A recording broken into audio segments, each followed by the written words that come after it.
السلام علیکم. آج عادل علی کے ساتھ عادل علی آپ کی خدمت پیش ہے. ناظرین، پاکستان اللہ تعالیٰ کی طرف سے ہر قسم کی نعمت سے مالا مال ملک ہے. اللہ تعالیٰ نے پاکستان کو ہر قسم کے ذخائر سے نواز رکھا ہے. پاکستان میں آپ کو گیس کے ذخائر بھی ملیں گے، پاکستان میں کوئلہ بھی پایا جاتا ہے، پاکستان کے پاس چاروں موسم بھی ہیں، پاکستان کے پاس سورج کی گرمی بھی ہے، پاکستان کے پاس ٹھنڈ سردی بھی ہے، تاکہ آپ کی فصلیں کچھ فصلیں آپ کی سردی میں بنتی ہے، کچھ آپ کی جو ہے وہ گرمی میں بنتی ہے. پاکستان کے پاس سمندر بھی ہے، پاکستان کے پاس صحرا بھی ہے، پاکستان میں پہاڑ بھی ہے، پاکستان میں بنجر بھی ہے، پاکستان کے پاس ریگستان بھی ہے. پاکستان کو اللہ تعالیٰ نے ہر طرح سے نواز رکھا ہے، اور پاکستان جو ہے وہ ہر طرح سے ایک مالا مال ملک ہے قدرتی لحاظ سے اگر دیکھا جائے تو. لیکن قومیں اور عوام ترقی تب کرتی ہے، عوام کی زندگی بہتر تب ہوتی ہے جب عوام کا درد رکھنے والی سیاسی قوت اور سیاسی جماعت یا سیاسی لیڈرشپ ان کو میسر ہوتی ہے، جو کہ عوام کی زندگی کو بہتر کرنے کے لیے واقعی سنجیدگی سے ان کے بارے میں سوچتی ہے، اور ان کے بارے میں فلاح و بہبود کے جو کام ہیں ان کے اوپر سنجیدگی سے نگاہ رکھتی ہے اور اس پہ واقعی عمل پیرا ہوتی ہے. آج کی بات کرتے ہیں. پاکستان میں تھر جسے کہ کہا جاتا ہے کہ ایک بنجر صحرا، ایک زمین جہاں پہ پانی تک کا نام و نشان نہ تھا، تو لوگ تصور کرتے ہیں تھر میں کتے کے کاٹنے کی ویکسین تک نہیں پائی جاتی ہے. لیکن حقیقت یہ ہے کہ آج پاکستان میں تھر میں تیسرا تھر کول پاور پلانٹ پروجیکٹ کا یونٹ جس کا انوگریشن کیا گیا، اس کے افتتاحی تقریب میں پاکستان کے وزیر اعظم میاں محمد شہباز شریف صاحب، اس کے ساتھ وزیر خارجہ بلاول بھٹو زرداری صاحب، وزیر سندھ سید محمد علی شاہ صاحب بھی، اور دیگر اراکین اسمبلی اور دیگر وزراء اور دیگر سیلیبریٹیز بھی ان کے ساتھ موجود تھیں جو کہ عوامی نمائندگی کرتی ہیں. تھر کا یہ کوئلہ پاکستان کے لیے اتنی اہمیت رکھتا ہے کہ یہ پاکستان کی تمام تر انرجی اور توانائی کی ضروریات کو پورا کر سکتا ہے. اگر یہ کہا جاتا ہے کہ تھر بدلے گا پاکستان، تو تھر بدلے گا پاکستان یہ ایسے نہیں کہا جاتا. اس کے پیچھے ایک پوری ایک ریسرچ ہے، ایک ہسٹری ہے کہ اتنی مقدار میں کوئلہ وہاں پایا جاتا ہے، اور کوئلے سے پاکستان کی قوم، پاکستان کی عوام جو اتنا فائدہ اٹھا سکتی ہے اس کو صحیح معنی میں استعمال کیا جائے. پاکستان میں کوئلے کے ذخائر 1980 میں دریافت ہوئے تھے، لیکن اس پہ پاور ایکسپلوریشن کا جو کام ہے وہ بہت تاخیر سے سٹارٹ ہوا.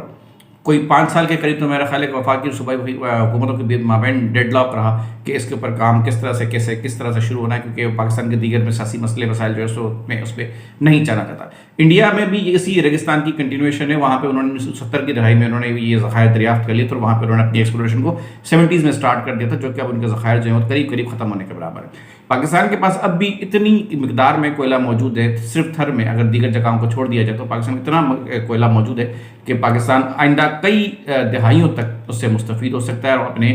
توانائی کی ضروریات کو صرف کوئلے کے تھرو، تھر کے کوئلے کے تھرو پورا کر سکتا ہے. ایک اندازے کے مطابق اس کے کوئی میرا خیال ہے کہ 5 یا 6 یونٹ جو ہیں وہ تقریباً اسٹیبلش ہونے ہیں، اور تیسرا یونٹ جو آج فنکشنل ہوا جس کے اندر آپ کو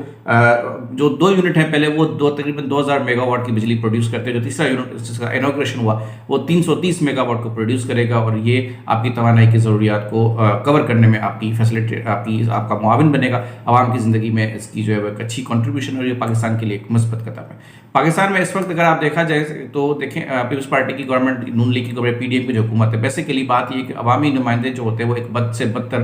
جمہوری حالات بھی جو ہوتے ہیں وہ ایک اچھی سے اچھی آمریت کی کنڈیشن کو بھی میچ نہیں کر سکتے. بات صرف اور صرف یہ ہوتی ہے کہ ایک جمہوری دماغ، ایک سیاسی دماغ ایک ویژن اور ایک مشن پہ چل رہا ہوتا ہے، جبکہ ملک میں ایک عام بے پردہ یا با پردہ جس قسم کی بھی آمریت اگر نافذ کر دی جائے تو ملک کے اندر اس قسم سے طریقے سے صرف اور صرف وسائل کو مینیپولیٹ کیا جا سکتا ہے، وسائل پہ قبضہ کیا جا سکتا ہے، ان کو برباد کیا جا سکتا ہے، ان سے فائدہ نہیں اٹھایا جا سکتا. ایک سیاسی اور عوامی ذہن رکھنے والا بندہ ایک فوجی دماغ کو کہیں بہت پیچھے رکھتا ہے، جو کہ عوام کی فلاح و بہبود کے لیے کبھی بھی کام نہیں کر پاتا. اس وقت پاکستان میں جو ترقی کی لہر جو سندھ کی حکومت کی طرف سے چل رہی ہے، سندھ جو جس طرح سے صوبہ سندھ عوام کی خدمت کر رہا ہے، اگر آپ شعبہ صحت کو دیکھ لیں، شعبہ ٹرانسپورٹ کو دیکھ لیں، یا ٹرانسپورٹ کے شعبے میں جو اقدامات ہوئے خواتین کے لیے اسپیسیفک کراچی میں ٹرانسپورٹ کا آغاز کیا گیا، اس پہ پھر کبھی ڈیٹیلیں بات کریں گے. لیکن اس وقت اگر آپ صرف تمام دیگر صوبوں کو چھوڑیں، اگر آپ خیبر پختونخوا کی گورنمنٹ جس پہ عمران خان صاحب ایک بہت بڑا واویلا مچاتے ہیں، بہت بڑا ان کا جو ایک کہنا ہے کہ 2013 سے انہوں نے وہاں پہ کوئی بہت بڑے انقلاب برپا کر دیے، وہاں کے آپ صرف صحت کے میدان کو دیکھ لیں اور پاکستان میں صوبہ سندھ کے صحت کے میدان کو دیکھ لیں تو آپ کو پتہ لگے گا کہ خود سندھ کی حکومت اس وقت، پاکستان پیپلز پارٹی کی سندھ حکومت اس وقت معاملات کو کتنا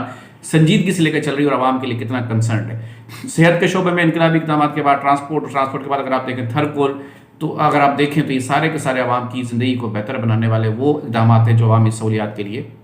اس وقت ہمیں ضرورت ہے اور ہمیں چاہیے. وزیر خارجہ بلاول بھٹو زرداری صاحب جو کہ پاکستان پیپلز پارٹی کے چیئرمین بھی ہیں، وہ اپنے اس مشن پر ہیں جو کہ ان کی والدہ کا مشن تھا کہ تھر بدلے گا پاکستان، اور تھر واقعی اس وقت پاکستان کی قسمت بدلنے کا ایک اہم نقطہ ثابت ہو رہا ہے، اور یقیناً اس پہ کوئی شبہ نہیں ہے کہ تھر بدلے گا پاکستان اور تھر بدل رہا ہے Pakistan. Thank you so much.